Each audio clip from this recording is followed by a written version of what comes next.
He just rambles and rambles and rambles. How you doing today, y'all?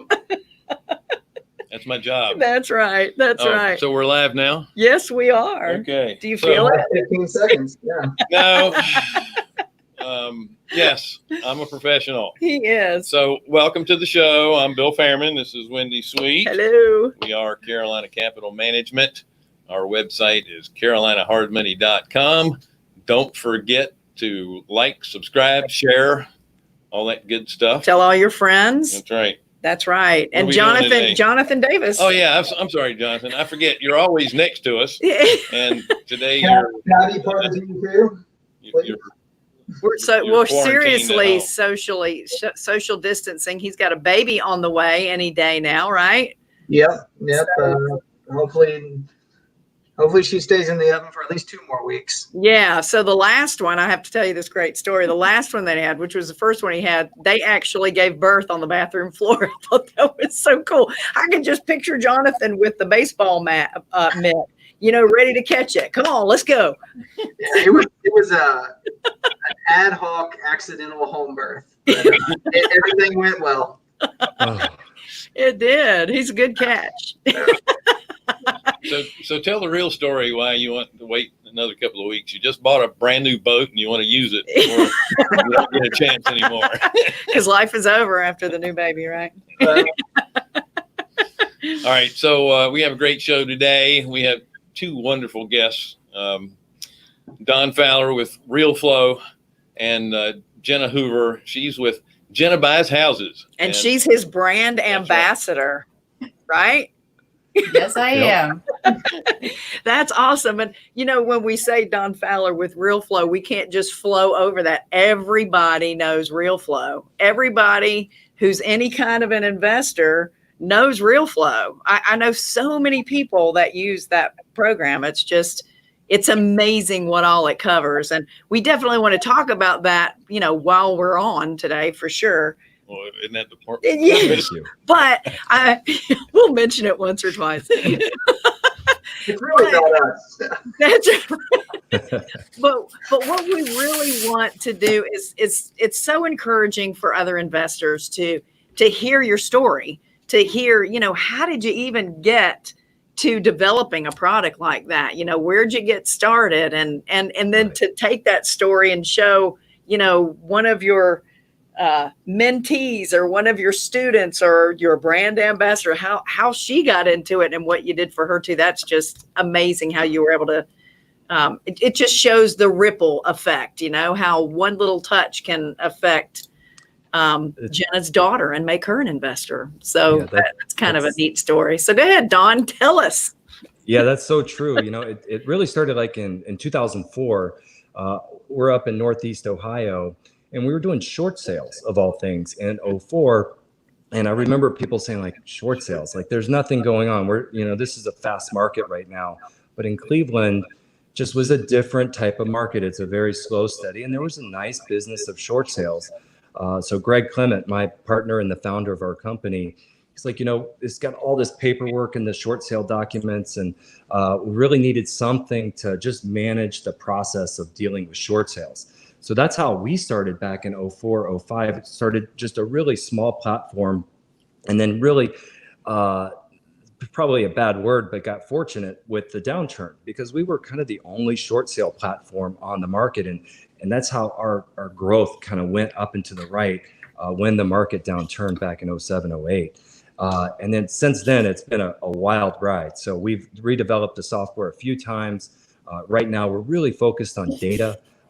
We have artificial intelligence data and just a huge amount of data feeds that we provide our clients. And that's really where our focus is moving forward. We've got all the tools built out over the years, but it's been a fun ride for sure for 15 years now.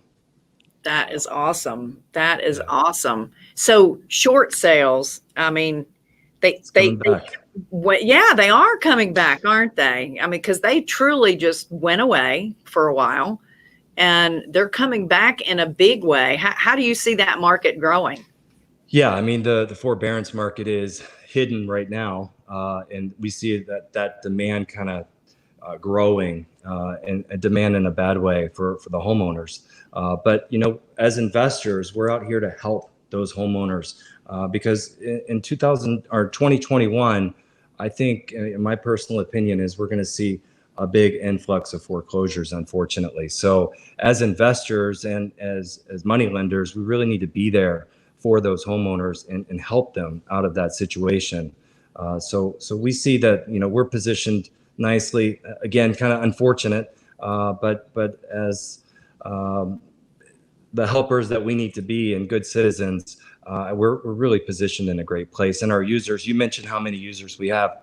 We've exceeded over 100,000 investors that use our platform. So we're really excited about that for sure. Wow, that's awesome. Don't you think, and I want to get your opinion too, Bill. Well, that's nice of you. Don't you think that a lot of the people that went into forbearance didn't really realize what it meant? Right. They don't get that, hey, when it's over, you got to pay all this money now. Right. It's not just, hey, you get to skip some payments and move along, right? Yeah. It's unfortunate. The media and it's just unfortunate because there are real consequences, and this economy is really bad for a lot of people.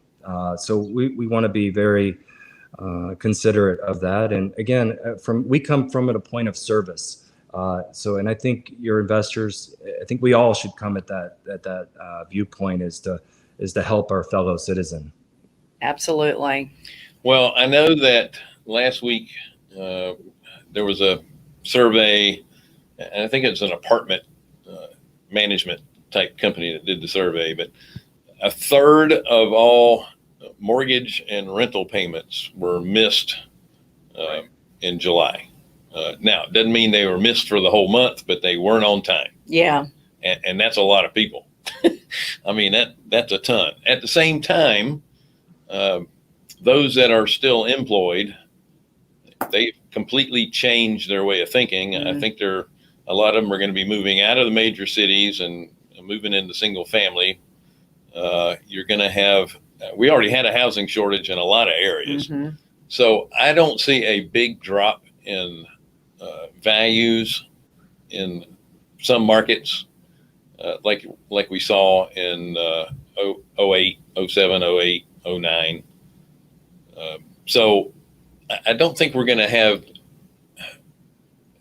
the big financial crisis that we had previously. It's different. But it is a loss of job. And if you don't have any income, you can't make your payments, whether it's rent or mortgage. But, every bit about the real estate business is cyclical. What didn't work before suddenly works. And that's just the way it is. We've been doing this a long time. Before Wendy and I got into the real estate business, our mom was a real estate broker agent for 30 years. So I swore I'd never get into it. We grew up understanding the cycles. Yeah. Right? Never seeing her on holidays because that's when everybody wanted to see houses. So Don, how do you think, what's your opinion on the banks and how they're going to think now? Because before, short sales are, anything but short. I don't know why they call them short sales other than the fact that, it's short on the payoff, but there's nothing short about them, right? So do you think banks are going to be thinking differently now that they've been through the experience? I think they have to. Okay. How do you think that's going to play out? Yeah, hopefully it's a little more streamlined than it was back in 07, 08. I mean, that was just a massive cluster, just an unbelievable problem that the entire market had. And I think they've grown up. Technology will help too, but hopefully the process is a little more streamlined and a little bit more organized than it was back in 07, 08. Do you think that you're going to see a lot more non-performing note sales versus short sales? Yes, that's a great loaded question for sure. So we have some mutual friends in that business, and they're really gearing up. So non-performing notes, and I think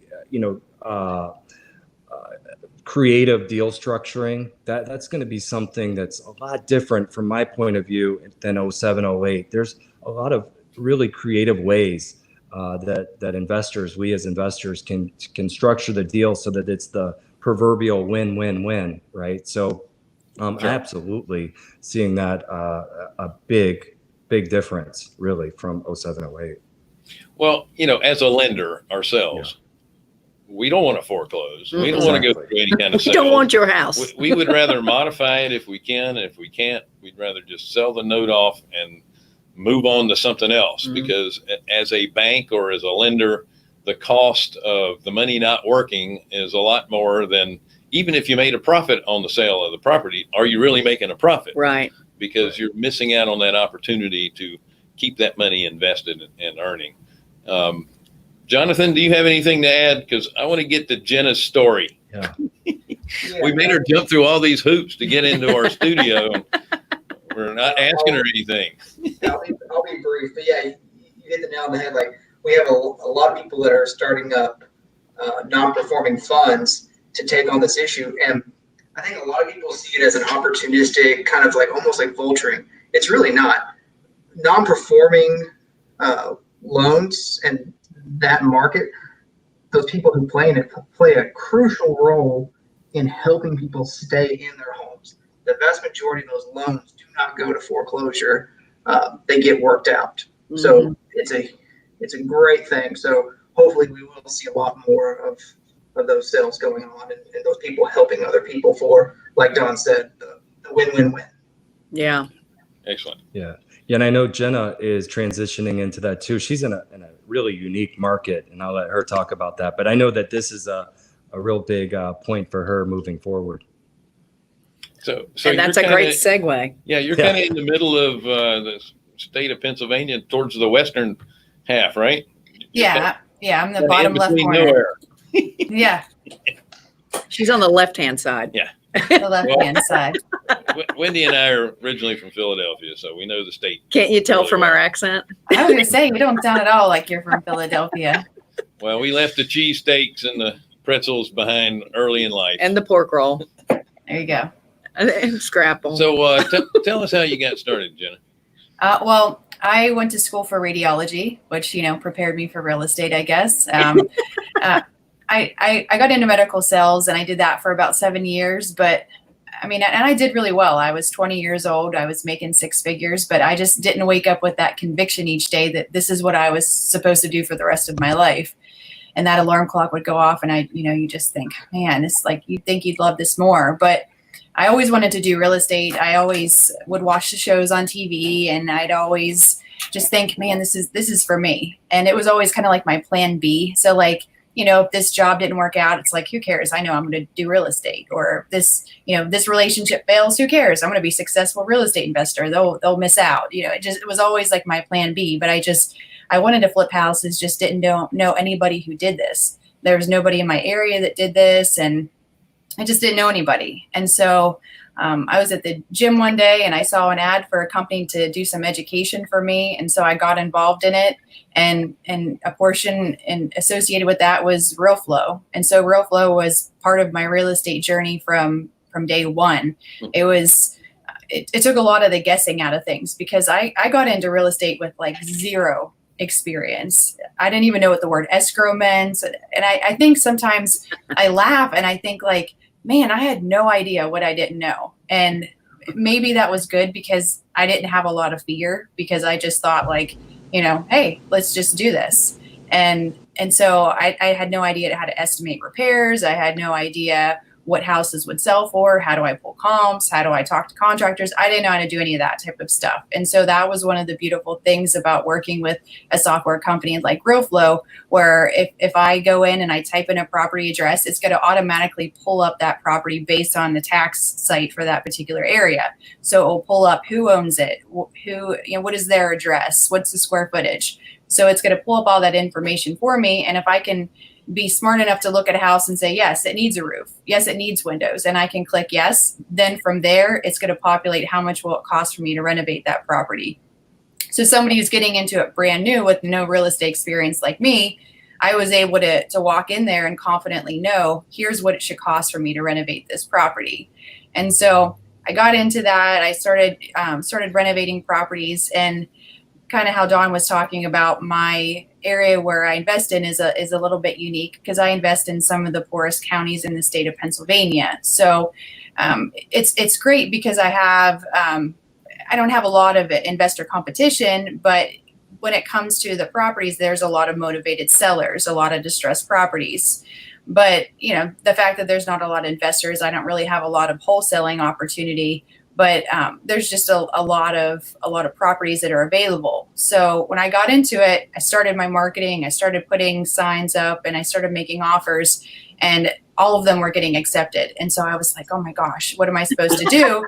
And I know that's a great problem to have. And everybody's like, you're crazy. Like, why would you complain about that? Well, I was like on my training and I have 6 properties accepted. And I'm like, how do I even buy these? I didn't get that far in my training yet. I'm still on the previous training module.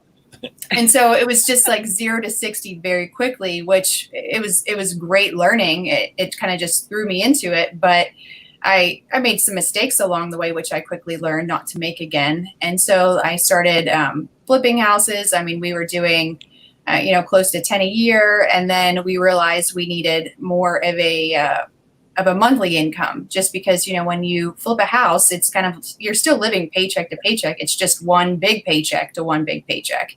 And sometimes it could be several months between you sell the next house. And so I wanted to have a consistent monthly income. So we started acquiring rental properties, which we have 20 right now. So we have our rental properties. We still renovate houses. I also have my Pennsylvania real estate license. I saw in one of your videos that you have your license, Wendy. I think you said in 2 states. Yes. Yeah. So I went and got my license because I just felt like I'm just leaving a lot of opportunity on the table. And so we do a lot of Realeflow marketing where we'll market to, and Dawn touched a little bit on AI, which is artificial intelligence. And so what that means is, we have our list of people that Realeflow has, where it's people that may want to sell their house. It can be, a list of people that are in pre-foreclosure or all the different, maybe an absentee owner. And then now they've, on top of that, added in artificial intelligence, which is going to take out a lot of the guessing game on who may actually really be willing to sell. Kind of, I like to say it like, it's almost like a sifter. So I can send out 100 letters, or I can incorporate the AI, and it's going to, maybe narrow it down to 15 or 20. And I'm going to send out my letters, and I'm going to have a lot higher success rate on, my call rate that they're going to call back. But we've been doing a lot of great marketing with that. And so the fact that I have my license, it's like, if it's not a good deal as an investor, well, now I can pull up my other sleeve and be the real estate agent who now can list that particular property.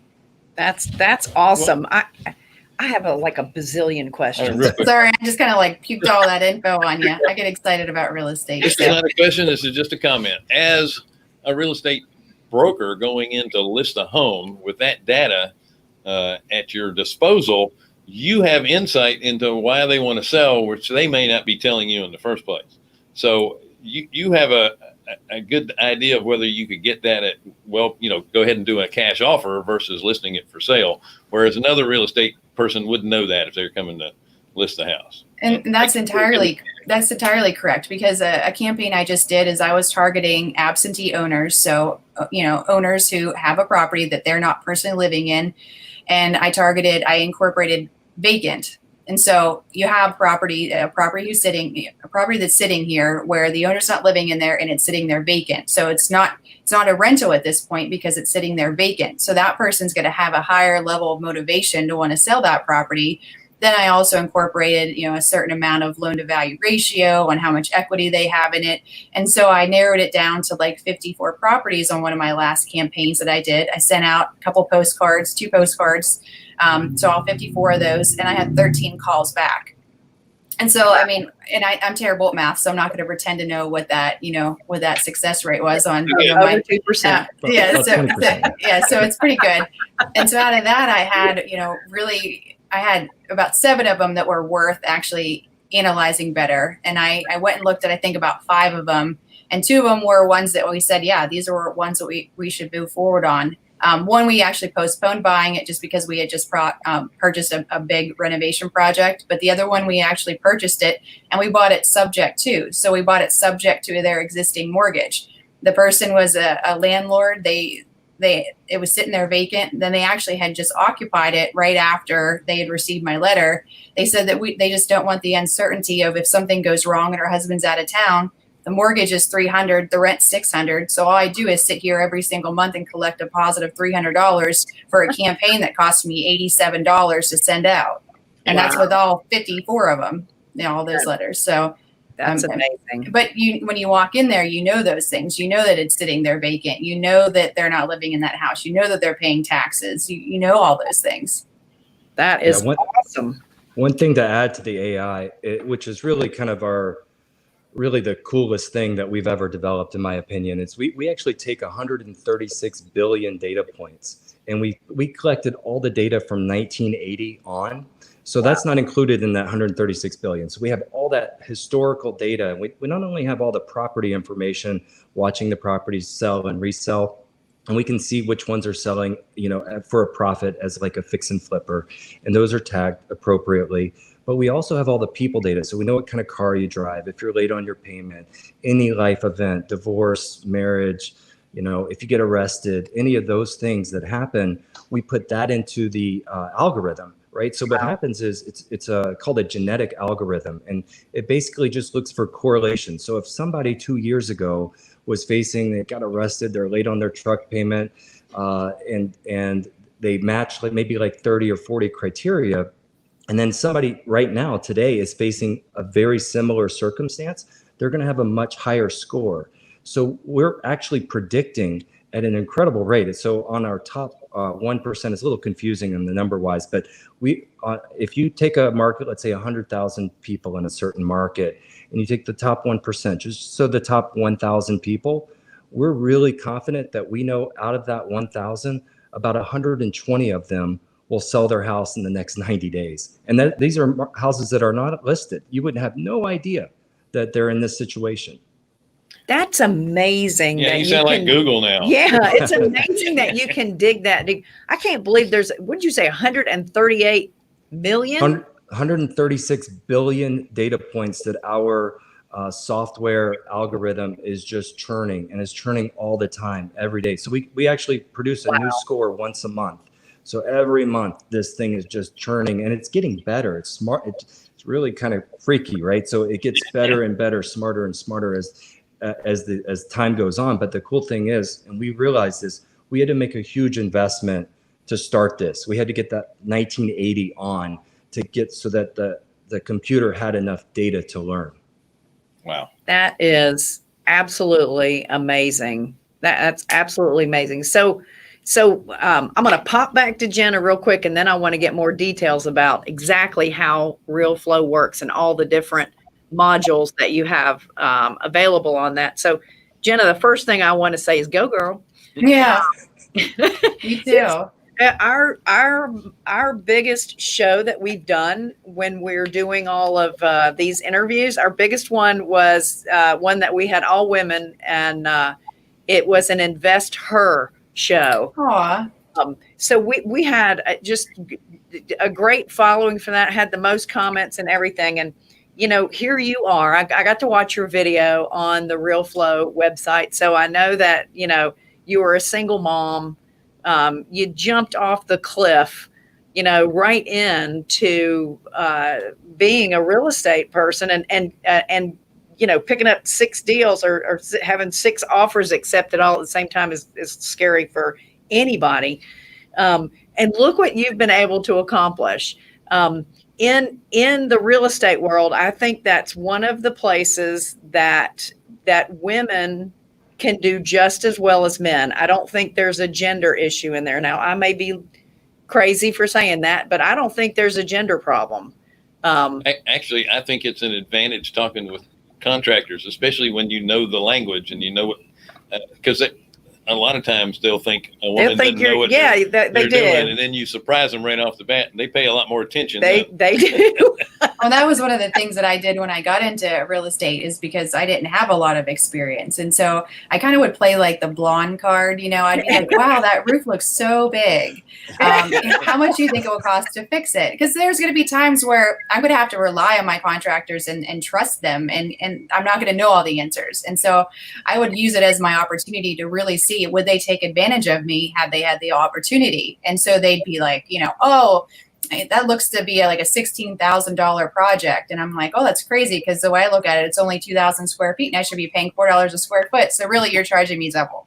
And so that like draws on the ground. And really, I just clicked a couple buttons in Realeflow. Yeah, I didn't even know anything more than just anybody else. That's awesome. That's awesome. I just love what you've done, and you are a great example of everybody can do this. And you don't but you have to have a certain I'm not going to quit attitude, just like getting online today. You're not going to quit. You keep on keeping on. And you not only made it work, you knocked it out of the park. And you're a great example. Oh, and by the way, I want to add that the building real wealth in real estate means you're going to own property. Fix and flip is your eat money. And we keep talking about this every single week. Your income is very fragile. It's your passive, cash flow that gets you to your wealth and freedom points. It's not your income, because that could go away quickly. That's right. That's exactly right. So good job buying rentals too. Yeah. How many rentals do you say you have now? We have 20. Awesome. What's your goal? I'd like to double it within the next 5 years. And knock on wood, we're at full occupancy, and we haven't, during the entire pandemic, we haven't had anybody miss their payments. Like, we've had a couple people where, they were waiting for unemployment to start, so they maybe pay half in the first part of the month and the other half on the 15th. And we've been, very flexible and lenient with certain things like that. But knock on wood, everybody has worked really hard, and we have that great relationship with our tenants that they realize that this is our business, our income, and we're a normal family just like they are. So everybody works together to make it happen. And we've been very fortunate with that. That's awesome. That is awesome. So, Dawn, I really want to hear details. Tell us. Give me the deets. Yeah, if you were explaining Realeflow to a third grader, Yeah. pick me and go for it. Yeah, it's basically an all-in-one real estate investing platform. So we've taken a holistic look at the entire business, and we actually have a thing called the real estate investing life cycle. So you start with just filling your funnel with leads, and then you end with selling that property off. And then there's 20 steps in the middle, and we have a tool or tools that cover every single step of the real estate investing life cycle. So it really is a very comprehensive platform. Way too much to describe in a couple of minutes, but the idea is, really focused again on data. So data from the front end of, acquiring properties, but then on the back end, we have a really cool platform. It's kind of like an underground MLS, but all of our users participate in this, and we have the ability, it's called Power Matching Plus. But once you have a property you want to sell, you just push a couple of buttons and you actually communicate with all of our members and say, hey, I've got a property to sell. So it's like a nice little wholesaler network, if you will. And when we created it originally, it was like, why are we doing this? We only have like 100 users. But now that we've got, over 100,000 users, it really is probably one of the most powerful tools that we have now from the disposition side of the business. That's awesome. But that's the short version of Realeflow. So as a business owner, red flags go up in my head, and I think, how in the world do you police that? People selling property at 100,000 people selling property, and not everybody is as upstanding an individual as we all would like them to be. Sure, it's an internal. Yeah, absolutely. It's an internal messaging platform, but we're really like a matchmaker, and then we step out of the way. So we're really just making introductions to other real estate investors, and then it's up to them to go off and work the deal that they want to do. But we're matching specific properties to specific buyers, so it's not like, hey, you get access to our 100,000 users. It's very targeted, and you load up your buyers in the platform, and you can be a buyer yourself in our platform. But it's a really great way for investors to communicate and do deals together. That's awesome. So if I were, well, Jenna, have you used that part of the platform? Yeah, absolutely. And just to kind of sum up what he's saying about the power matching, how that basically works is, let's say, for example, Don is an investor in the Cleveland area. We'll just say Cleveland because it's, a lot of people have heard of Cleveland. So, and he puts himself in the system. So he just types in, I'm an investor. I'm looking for houses that are a 3-bedroom, 1 bath. And he just puts in his location and things like that. So he's in his own system, and basically he's in the entire Realeflow database. And so here I am in Pennsylvania. Let's say I get a lead for the Cleveland area, and I think I'm not going to drive 2 hours, 3 hours to Cleveland to renovate this house. Let's just put it into my Realeflow account, and I just click a button that says power matching. And so what that does is it scrubs through all 100,000 of the Realeflow users, and it matches me with the people that are in that account that match that buying criteria. So it would pull up, and it will look through all of my buyers list. But then if I don't have anybody, then it will scrub through all of Realeflow's, and it will show, Dawn amongst other people that will say, hey, here is this investor that is buying that same exact criteria of what that property that you just entered it, what it matches. And so what it will do then is it gives me the option to send him a message that says, hey, I have a property. It doesn't show everybody your poker hand. It just says, hey, I'll just send him a message that says, I have a property that meets your buying criteria, and then we can take it from there. So it's not like that we're throwing it out there to 100,000 people. It's going to eliminate a lot of the people that are kind of, somebody who's in one of the Carolinas that doesn't care about this Cleveland property. Right. Wow, that's amazing. That's amazing. Wow. I noticed you've got private lenders in there as part of the leads too. Tell me a little bit about that side of things. Yeah, that's basically people that have assets that are performing assets in real estate. So it's very different from the standpoint of I see that. That's awesome. Yeah, I know Lane. Oh, I did a call with him. Yeah, he's awesome. So anyways, I think he lives in Hawaii too, doesn't he? He does. He makes me sick. Yeah, we were supposed to go back, but with COVID, that didn't work out. So I'll work that out.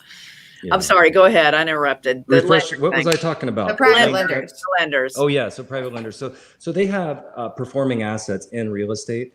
I think it's $1 million or $2 million at least. So, but it's a different than what the private lenders are on this call. So these are people that are kind of raw. They may or may not be wanting to invest in your property. So it's a cultivation process. So it's really raw data. We have some websites, and we have direct mail, and we have some 10-step email autoresponder to communicate with these people and get them to understand about you and your business, where you just go in and edit those a little bit.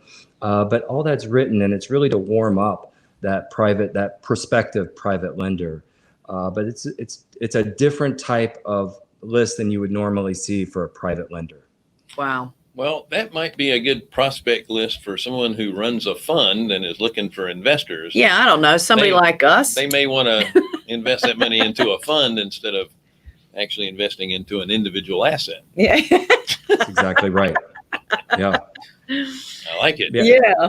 Yeah. We provide that data nationwide in just our normal standard monthly package. So it's not like a big, huge investment. We have a free trial. So it's not like a $5,000 type investment up front. So, and all that data comes included in the free trial.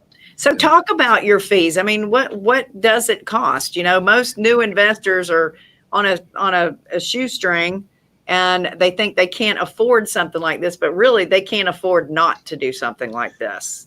Yeah, it's $125 a month, and it includes all that public information data. It includes stuff like absentee owners, all of the mortgage information, private lenders, renters, cash buyers, all that stuff comes included in our bankruptcies are in there too, in our $125 a month program. And that also includes all the other tools that Realeflow has to offer that Jenna was talking about earlier, whether it's the Hammer Point project estimator or the comp tool or the deal analyzer tools. And we have a really cool integration with Home Depot. So all that stuff comes in our normal free 14-day trial and then $125. We have two upgrades, just so you know. So I just to be fully transparent, one is a one-time fee of $1,000, and that includes a bunch of other data feeds. So stuff like all the foreclosure information, vacancy data, zombie properties, and some cool stuff like that. And then we also, the AI piece that we talked about, you have to first have the we call Lead Pipes Premium. That's the $1,000 upgrade. And once you have that, then you can add on AI if you'd like. And those are $75 a month for a zip code, or we charge $50 a month if you do 5 or more zip codes. And then we have a special if you want like a whole market, then that's where you just reach out to us directly. That's awesome. Is there a way to find other, let's say, owners? Maybe they own 3 or 4. Maybe they're a cash buyer and they've bought 4 or 5 other properties in that particular neighborhood. Is there a way to find that out as well? There is. Yeah, you can see that we're actually creating a new button, if you will, that will sort on all of the properties that particular cash buyer owns. The problem with it, as you guys know, there are a lot of LLC creations, so it's hard to track. There might be one person that owns a dozen LLCs, Right. but we'll be able to group them by property owner. But yeah, you can sort through that. We're just going to make it a little bit easier in the next little rev. And Nice. the other revision that we've got coming out too is skip tracing included. And Wow. I know this call is recorded, and so I'm a little nervous about saying this, but I think we're going to be able to offer it at 10 cents a skip trace, and this is like what they call a tier 1 in our industry. So we're really excited about that. And that one more quick thing on pricing is we try to provide all the tools and stuff where we don't make any money. So for example, we have a full color postcard. You can upload your own, and you could send out one postcard, and the cost is always the same. It's 35 cents a postcard, and it gets delivered inside of 2 days. So the time that you place the order to the time that the homeowner gets your postcard, 2 days at 35 cents. So we really try to drive with our buying power, we try to drive that cost down for our members. That's amazing. That's including the postage? Everything. No. Oh, Full really? color, really thick postcard, whatever kind of graphics you want, and includes first class postage. I need that for just Christmas cards. Yeah. It's true. I mean, so we quick little aside, we have a lot of people that use our platform outside of real estate. Everything's customizable and editable, and websites, all that stuff. We have a lot of really unique users out there too that take advantage of our stuff. That's pretty neat. It really is. How long have you been building Realeflow? I mean, for me, it seems like it's been around a long time. 14 years. We're coming up on 15 right now. Wow. Yeah, That's amazing. Yeah, and we continue to redevelop. So we've got about 20 programmers on staff right now, and we're just continually trying to innovate and improve the platform always. That's amazing. It's like having your own mentor in your computer, your own real estate mentor in your computer, because you've got every step included. I thought that was us. I'm sorry? I thought that was us. Yeah. We're going to put you out of business. No. I did forget to mention this at the beginning of the show, which is, again, I'm a professional. Yeah. You can ask any questions you want in the chat box, and we'll try and ask them before we get out of here, which is in 8 minutes. Yeah. So, Jenna, you're mainly in single family, I'm assuming. Have you thought about expanding into some multi, or maybe going into self-storage, or maybe mobile home parks or anything like that? Definitely. I mean, that's definitely something that we'd strive for. I mean, we have some multifamily properties, and then we've done a couple commercial properties, and my dad was actually wanting to get into storage, and so he had bought a piece of property. So we had talked about doing some storage units. So that's like kind of like the glorified rental type of property, because then you don't have to worry about fixing toilets and That's for sure. all that stuff. So definitely. Well, better than owning a barn. I don't know. I have a barn. It works out pretty good. Self-storage is very recession resistant, I like to say, because as people are moving up, they need a place to put their stuff. People are downsizing, they need a place to put their stuff. That's right. Works every time. Because we form an emotional bond to our stuff. So our $500 worth of junk that we'll keep for 5 years in a storage room is extremely valuable. Yeah. Right? You never know it's there. Yeah, that's for sure. Out of sight, I out just of mind. can't stand apart with it. Yeah.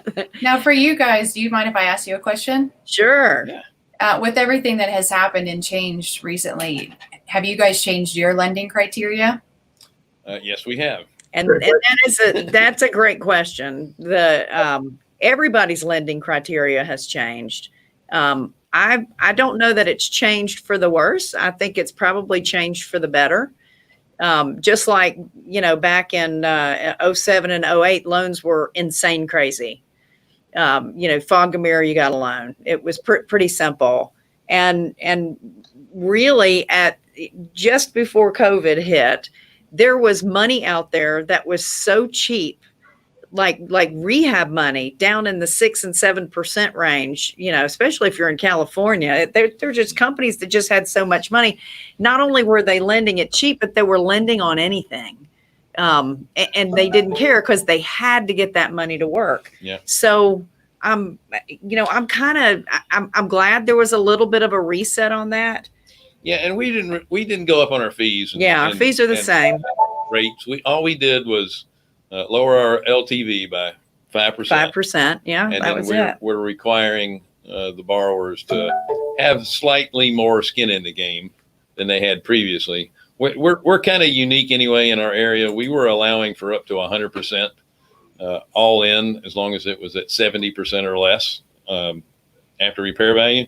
And now we've gone to 65%, and then we're doing 90 on the Purchase. Acquisition, and then 100% of the rehab. So we haven't changed a lot. We're still very reasonable, but you have to protect yourself because you have no idea what the value is going to do until it happens. So we're just being a little bit more cautious. And I think that was our biggest fear, is that we didn't know what would happen to property values. Now, one of the things that we did back in January of 2019, we decided that we weren't going to do any high-end houses anymore. Anything where the after repaired value was over $600,000, we didn't want to touch it, because we could already see those properties sitting on the market for a longer time than they were.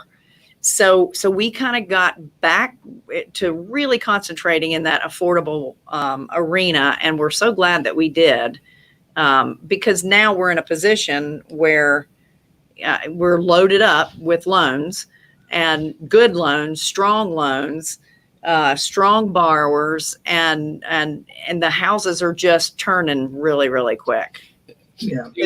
To add to that, if I can, as a lender and as an investor, right now you don't want super high LTVs. You want to control and protect that equity, because we don't every day is in flux of what that long-term refinance loan looks like for an investor. So we want to make sure that the equity's there. If there is, right now there is more conservative exit for that long-term refinance for an investor. So we want to make sure that you have that flexibility if your house doesn't sell, that you can pivot and move over into a rental. Yeah, one of the things that it's a shame, the dilemma that we have, we're asking an appraiser to value a property based on a rehab and what it's going to be worth in the future based on information from the past. Yeah. And it's hard to do that. There's a lot of guesswork in there. Yeah, especially during times like this. Yeah. But again, each market's a little bit different, and there's still a housing shortage. So I think we're very comfortable where we are. And that's a great question. So I got to ask you, why did you ask that question? Well, just because I know, like with the banks, how they changed, like the government loans with the credit scores, they've changed on their lending criteria. Since I'm an agent, I'm working with different buyers, and I know that you guys most likely have a criteria, and I just wanted to know, as far as like on a hard money lender point of view, how all this has changed for you, and what has changed. One of the benefits of being in the private space is that it's real easy for us to do workouts and modify and that kind of thing. And the banks don't have they can't do that. They don't have the bandwidth for it. So once they've sold it to the secondary market, it's a real pain to pull it out and then modify those things. So they're going to be real stringent. They'll easily just cut stuff off. Yeah. And that's one of the benefits of working with private lenders, even if it's a long-term private lender, which we are not. Yeah. Then the program I think that disappeared the most and that hurts us all the most is the long-term buy and hold program that was coming from a hard money company or a private lender, a non-Fannie Mae, Freddie Mac type loan. Those have kind of disappeared because those institutional funds are just they're too chicken right now to step out and lend money, and it's crazy because now is the perfect time for them to be doing it. But especially if you've got the right loan to value on it, so we're seeing that kind of creep back. But boy, is it taking a long time to get those folks back in the ball game. Absolutely, we are at 12:59. Yes, we're right getting ready there. to have to cut it off, guys. Thank you so much for joining us.